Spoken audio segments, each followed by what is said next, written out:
It's Miss Wicks, and we are moving on with group number 2 in our reading, Wonders of Imagination book, book 2D.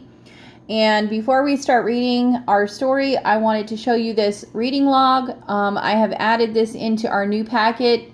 It is a weekly reading log, Monday through the weekend. And what I'd like for you to do is I'd like for you to follow along with me as we read and write down the title of the story, how many minutes you read, and then I want you to answer whatever question or whatever they're asking you over here because they're different for each day.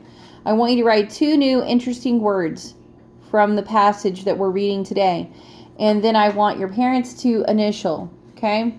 So for instance, on Tuesday, when we read our passage for Tuesday, you're going to write the title, how many minutes you read, and then it says to write 1 question you have before, during, or after the reading, okay?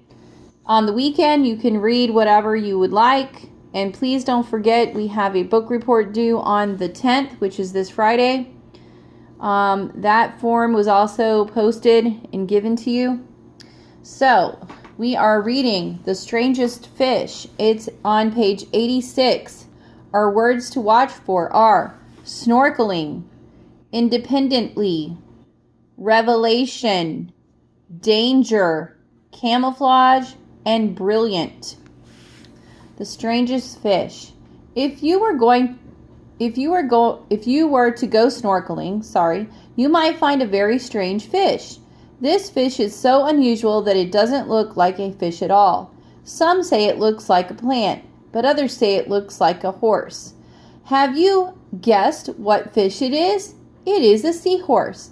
The seahorse is a tiny fish, not much longer than a child's finger. It holds up its horse-like head to look this way and that way, just as colts do when they are getting ready to run. But unlike a horse, the seahorse has no feet, only a long tail and fins. Its tiny fins flap very quickly, moving the seahorse toward the place it wants to go. But the seahorse cannot swim as well as other fish.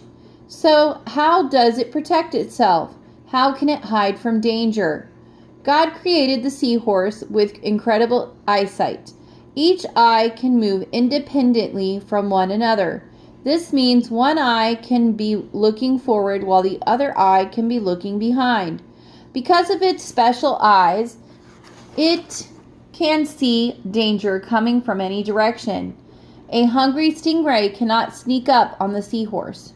Even though the seahorse cannot swim away quickly, God gave it the ability to change its color and camouflage itself. When danger comes, the seahorse will change itself to the color of a nearby plant or rock. It is almost as if it were invisible. Baby seahorses are called fries. They swim quickly to their father when there is danger. The father seahorse has a pocket on the underside of its body. When danger is near, the fries get into this pocket to hide. When the seahorse gets tired, it does something else that is very strange.